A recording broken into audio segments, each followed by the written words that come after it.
Hello students, welcome to my channel. This is Dr. Kavita Chauhan from Prerna Coaching Academy. Children, today I am going to start with a quick bite series क्योंकि आप लोगों के periodic test शुरू हो रहे होंगे जुलाई में। Generally हर school में यूटी या पीटी होते हैं, तो मैंने सोचा एक रिवीजन सीरीज बना देती हूँ and this will be based on map work.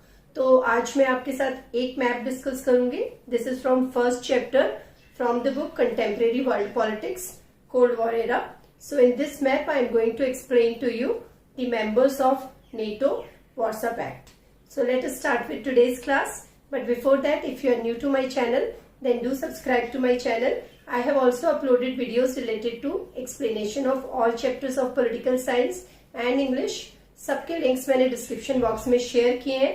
And if you are new to my channel, then do subscribe to my channel and press the bell icon ताकि मेरी सारी videos की update आपको regularly मिलती रहे। Let's start with today's class quick bite series for class 12th political science. So children, I have tried to make a map here. इस map में मैं आपको डिस्टिंग्विश करके बताऊंगी कि नेटो के मेंबर्स कौन थे और वार्सा पैक्ट के मेंबर्स कौन थे। What was NATO? You must know that. So this was North Atlantic Treaty Organization which was formed after during the cold war era. और जो कंट्रीज नेटो की मेंबर्स थी वो यहाँ पे मैंने इंडिकेट की हैं, जिनको मैंने ब्लू से हाईलाइट किया है। और जो कंट्रीज सोवियत यूनियन के ब्लॉक में थी और जिन्होंने वार्सा पैक्ट साइन किया था उनको मैंने रेड से हाईलाइट किया है, so that it is easy for you to distinguish. So first question is identify 3 countries from each of the rival blocks. ये मैप आपकी बुक में दिया हुआ है, वहीं से मैंने क्वेश्चंस भी दिए हैं। तो आपको आइडेंटिफाई करने हैं ये जो 2 राइवल ब्लॉक्स थे, यूनाइटेड स्टेट्स ऑफ अमेरिका और सोवियत यूनियन ने जो ब्लॉक्स बनाए थे 2, वो आपस में एक दूसरे के राइवल थे कोल्ड वॉर पीरियड में। उसमें से आपको कंट्रीज को आइडेंटिफाई करना है। सो नेटो मेंबर्स में मैंने यहाँ लिखा है फ्रांस, इटली और यूके। वार्सा पैक्ट में मैंने लिखा है रोमानिया, बुल्गारिया और हंगरी। यहाँ पे आपको अगर देखोगे आप तो बहुत ईजी हो जाता है समझने के लिए कि आप एक गो में याद कर सकते हो। यहाँ से आप शुरू करते हो अगर, तो यहाँ से पोर्टुगल है, पोर्टुगल के बाद स्पेन है, फ्रांस है, वेस्ट जर्मनी है, वेस्ट जर्मनी के इमीडिएटली ऊपर ईस्ट जर्मनी है। तो आप अगर मैप को ऐसे याद करोगे कि आप एक सिरे से शुरू करो, एक सिरे से शुरू करते हुए और आप ऊपर तक जाओ, तो आपको याद रहेंगी कंट्रीज। और दूसरी बात है, बहुत ही क्लियरली डिमार्केटेड था उस वक्त वर्ल्ड। तो अगर आप यूरोप में इधर देखते हैं तो सारी कंट्रीज आपको नेटो मेंबर्स नजर आएंगी, और अगर आप इधर देखेंगे तो आपको सारी कंट्रीज वार्सा पैक्ट की मेंबर्स मिलेंगी। तो आप कोई भी आइडेंटिफाई कर सकते हो। मैंने यहाँ पे 3 आइडेंटिफाई किए हैं, लेकिन आप यहाँ से शुरू करो। Portugal, Spain, France, West Germany. ये तो बिल्कुल ही अलग है ब्रिटेन, तो याद करना बहुत ईजी है।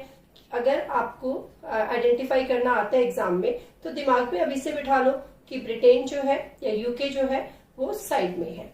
तो ये हो गया। इसी तरीके से सबसे ऊपर आपका नॉर्वे है, तो नॉर्थ है, नॉर्थ डायरेक्शन ऊपर होती है, तो आप उसको उससे रिलेट कर सकते हो कि नॉर्वे ऊपर है।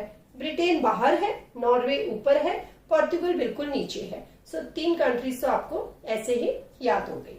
तो एक स्कीम के साथ अगर आप याद करोगे बहुत इजीली याद हो जाएगा। वार्सा पैक्ट मेंबर्स में मैंने यहाँ पे मार्क किए हैं रोमानिया, बुल्गारिया, हंगरी। सो ये रोमानिया है, इसके नीचे ही बुल्गारिया है और इसके नीचे यहाँ लेफ्ट में हंगरी। तो आप इस तरीके से पेयरिंग कर सकते हो और कंट्रीज को याद रखने की कोशिश कर सकते हो, क्योंकि एग्जाम में जब क्वेश्चन आएंगे तो आपको नेम्स नहीं लिखे हुए मिलेंगे, आपको अल्फाबेट्स लिखे हुए मिले होंगे। तो आपको कंट्रीज की लोकेशन और उनके नेम्स याद होने चाहिए। लेकिन अगर आप इस पैटर्न से करोगे तो बहुत इजी याद हो जाएंगे। जैसे अभी अगर आप आंख बंद करके सोचो, जो मैंने आपको एक्सप्लेन किया है कि अगर आप यूके के बारे में सोचो तो यूके बिल्कुल बाहर है, बिल्कुल अलग से एक आइलैंड ग्रुप है, तो वो यूके है। अगर आप नॉर्थ की तरफ सोचो, ऊपर है, मैंने बताया नॉर्वे है वहां पे। और अगर आप एक्सट्रीम साइड से शुरू करो तो जो सबसे पहली कंट्री है वो पोर्टुगल है। तो हो गया आपको याद।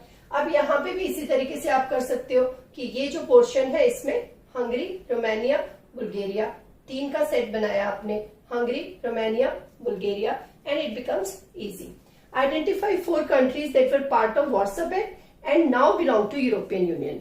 जब कोल्ड वॉर खत्म हो गई 1991 में, उसके बाद सोवियत यूनियन डिसइंटीग्रेट हो गया। सोवियत यूनियन डिसइंटीग्रेशन होने के बाद जो कंट्रीज पहले सोवियत ब्लॉक में थी और वार्सा पैक्ट की मेंबर्स थी। सो ऑब्वियसली अब वो पैक्ट भी नहीं रहा, तो वो कंट्रीज यूरोपियन यूनियन में शामिल हो गई। यूरोपियन यूनियन के बारे में आपने चैप्टर 4 में पढ़ा है, ऑल्टरनेटिव सेंटर्स ऑफ पावर या न्यू सेंटर्स ऑफ पावर में। सो यूरोपियन यूनियन ये यूरोप में बनी हुई एक यूनियन है। तो इसमें कौन कौन सी कंट्रीज जो पहले वार्सा पैक्ट की मेंबर्स थी लेकिन अब वो यूरोपियन यूनियन की मेंबर बनी, रोमानिया, बुल्गारिया, हंगरी। फिर से मैंने वही 3 नाम आपको सामने रख दिए, रोमानिया, बुल्गारिया, हंगरी। तो अगर आप इस तरीके से सेम पैटर्न में याद रखने की कोशिश करोगे तो क्लियरली आपको याद हो जाएगा।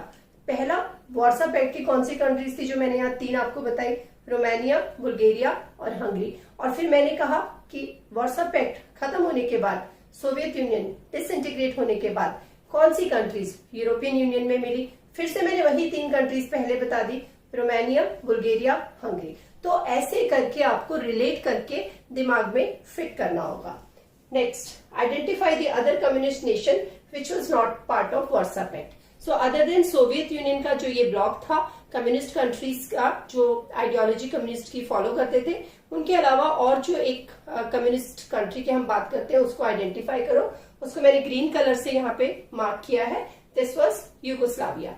ये एक बड़ा सा पोर्शन है। फिर से वही कंट्रीज आ गई आपके पास, हंगरी, रोमानिया, बुल्गारिया के बिल्कुल पास, यूगोस्लाविया का तीनों के साथ बॉर्डर है। तो आपको याद रखना आसान हो जाएगा कि हंगरी, रोमानिया, बुल्गारिया के साथ जो नीचे बड़ी कंट्री है वो आपकी यूगोस्लाविया थी।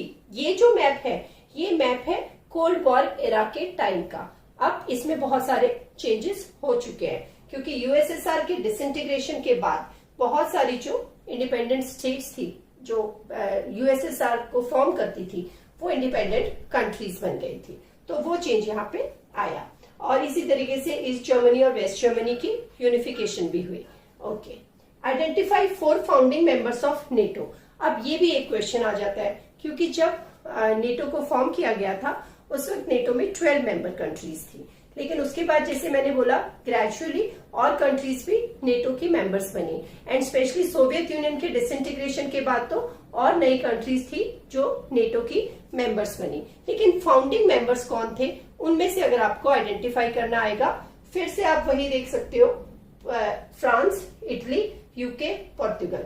मैंने यहाँ पोर्तुगल के बारे में आपको बता दिया, पोर्तुगल, स्पेन, फ्रांस, ये यूके बाहर है। तो आप यही 4 कंट्रीज को फिर से याद रख सकते हो कि ये फाउंडिंग मेंबर्स थी। अगर आप इस तरीके से एक स्कीम बना के मैप को समझने की और अंडरस्टैंड करने की कोशिश करोगे तो आपके लिए बहुत इजी हो जाएगा। सो मैंने कोशिश की है आपको समझाने की।